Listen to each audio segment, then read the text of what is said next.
घोषणा से पहले सीए की अधिसूचना जारी होना केंद्र सरकार का बड़ा फैसला माना जा रहा है और कुछ ही दिनों में लोकसभा चुनावों की तारीखों का ऐलान भी हो सकता है। अब ऐसे में केंद्र सरकार द्वारा देश में नागरिकता संशोधन कानून के लिए अधिसूचना जारी करना यह बड़ा फैसला माना जा रहा है।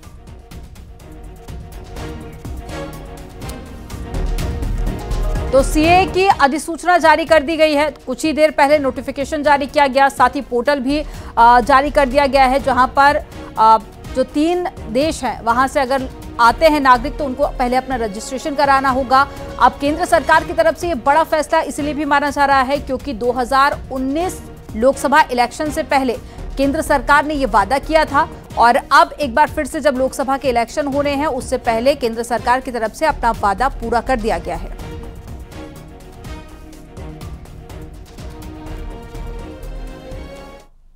सीए कानून लागू होने के बाद में मुख्यमंत्री पुष्कर सिंह धामी ने ट्वीट किया और प्रधानमंत्री मोदी और केंद्रीय गृह मंत्री अमित शाह का आभार जताया। सीएम धामी ने कहा है कि यह अभिनंदनीय फैसला है। राष्ट्र हित में यह प्रधानमंत्री की दृढ़ इच्छा शक्ति को दिखाता है। ये ट्वीट हम आपको दिखा रहे हैं जो मुख्यमंत्री पुष्कर सिंह धामी की तरफ से किया गया है, जिसमें उन्होंने सीए के फैसले को लेकर प्रधानमंत्री नरेंद्र मोदी और साथ ही गृह मंत्री अमित शाह का आभार व्यक्त किया है।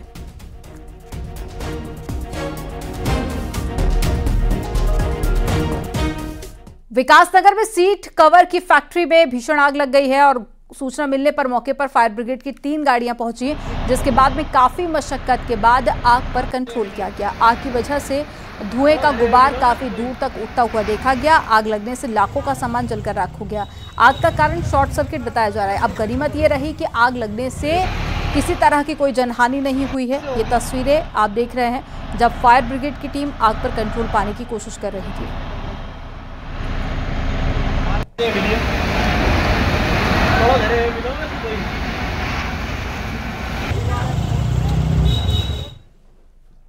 उत्तराखंड एसटीएफ ने 1 करोड़ से ज्यादा की स्मैक के साथ में अंतर्राज्यीय तस्कर मोहम्मद बिन कासिम को हरिद्वार से गिरफ्तार कर लिया। नशा तस्कर कासिम बरेली से 1 किलो से अधिक की स्मैक को हरिद्वार में बेचने के लिए गया था। यहां पर उसे स्मैक की खेप सलमान को बेचनी थी, जिसके खिलाफ में एनडीपीएस एक्ट के करीब आधा दर्जन से ज्यादा मामले दर्ज हैं, जो कि फिलहाल पुलिस की गिरफ्त से फरार चल रहा है, जिसकी तलाश एसटीएफ कर रही है। वहीं मामले में एसपी एसटीएफ चंद्रमोहन का कहना है कि आरोपी के पास में पकड़ी गई ड्रग्स 1 करोड़ से अधिक की कीमत की है। आगे तक आ जाओ इसका मुंह तक।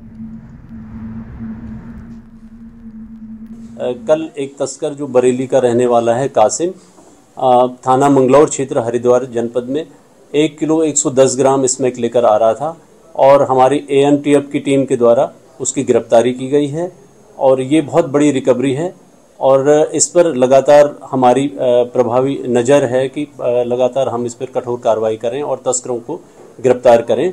इस स्मैक की कीमत जो हमारे मार्केट में 1 करोड़ से ऊपर की लगभग होगी। श्रीनगर में एक ट्रक अलकनंदा नदी का जलस्तर अचानक से बढ़ जाने से बीच नदी में फंस गया। ऐसे में ट्रक ड्राइवर और एक शख्स ने किसी तरह से अपनी जान बचाई। बताया जा रहा है कि जिस समय ड्राइवर ने ट्रक को नदी के अंदर उतारा उस समय जलस्तर काफी ज्यादा कम था, लेकिन अचानक डैम का पानी नदी में छोड़ने की वजह से जलस्तर बढ़ गया और नदी उफान पर बहने लगी। घटना की सूचना पाकर मौके पर पहुंची पुलिस की टीम ने जेसीबी की मदद से ट्रक को अलकनंदा नदी से बाहर निकाला, जो जाकर ट्रक ड्राइवर और दूसरे शख्स ने राहत की सांस ली।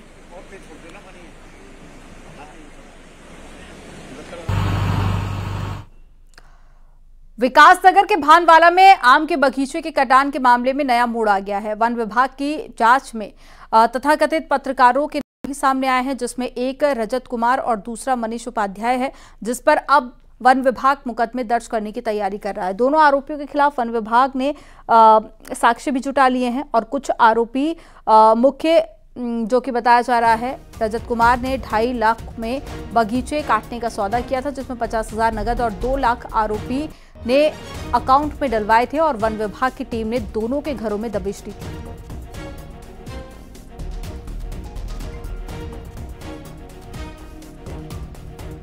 से संपर्क किया गया था और जिन्होंने की बगीचा काटने का ठेका लिया ये बोल के कि वो है उद्यान विभाग से परमिशन लेके ये काम करेंगे। इस उपाध्याय का तो हम अभी पीछा भी कर रहे थे क्योंकि इनका मोबाइल जो है स्विच ऑन था, बट रजत और ये दोनों ही मतलब ये फरार ही चल रहा है। रजत का भी हमारे पास कोई भी वो नहीं मिल पा रहा है। हम इनके घर पे भी गए थे।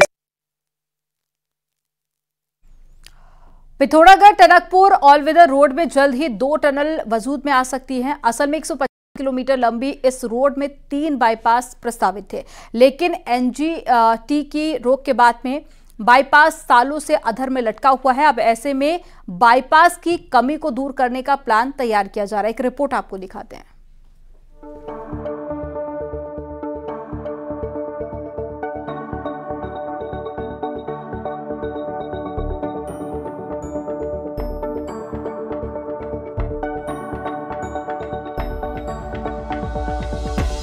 ₹1200 करोड़ की लागत से पिथौरागढ़ टनकपुर रोड वजूद में आ गई, लेकिन इस रोड पर बनने वाले तीनों बाईपास सालों से अधर में लटके हैं। दरअसल चंपावत, लोहाघाट और पिथौरागढ़ में बाईपास बनने में हजारों पेड़ों की बलि चढ़नी थी, जिसे देखते हुए एनजीटी ने बाईपास बनाने पर रोक लगा दी। लेकिन अब एनएच पिथौरागढ़ और लोहाघाट में शहर से गुजरने वाली ऑल वेदर रोड के नीचे टनल बनाने जा रहा है। टनल के सर्वे के लिए एनएच की तीसरी कोशिश में टेंडर को हरी झंडी मिल गई है। वो आ जाते हैं तो अगर वो क्लियरेंस दे देंगे तो इस साल वो काम शुरू हो जाएगा। चंपावत बाईपास, लोहाघाट और पिथौरागढ़ में एनजीटी में ने जो ऑब्जेक्शन लगाए थे उसके अनुसार उसमें टनल प्रस्तावित है। तो टनल के लिए 2-3 बार, टनल की सर्वे के लिए 2-3 बार टेंडर हो चुके थे, तो आया नहीं कोई। इस बार एक फाइनल हुआ है टेंडर। दोनों टनलों की सर्वे के लिए एनएच 24 की भारी भरकम धनराशि खर्च करेगा, जबकि चंपावत के बाईपास को अभी भी खुले रूप में ही बनाया जाना है। पिथौरागढ़ और लोहाघाट में टनल बनने से जहां 3000 से अधिक घरों में लटकती तलवार हट जाएगी, वहीं ओपन बाईपास की भेंट चढ़ने से हजारों पेड़ भी बच जाएंगे।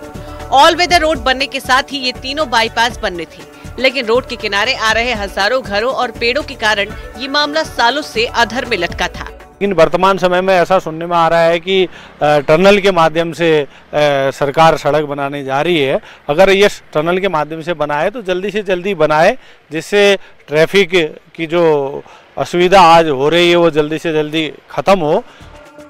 अगर ये दोनों टनल वजूद में आती है तो ये कुमाऊं की पहली टनल होगी। यही नहीं, इनके बनने से पिथौरागढ़ और लोहाघाट में जाम की समस्या से भी छुटकारा मिल सकेगा। साथ ही ऑल वेदर रोड में पहाड़ से मैदान तक का सफर आसान तो होगा ही, यात्रियों का समय भी काफी बचेगा। न्यूज़ 18 के लिए पिथौरागढ़ से विजयवर्धन उप्रेती की रिपोर्ट।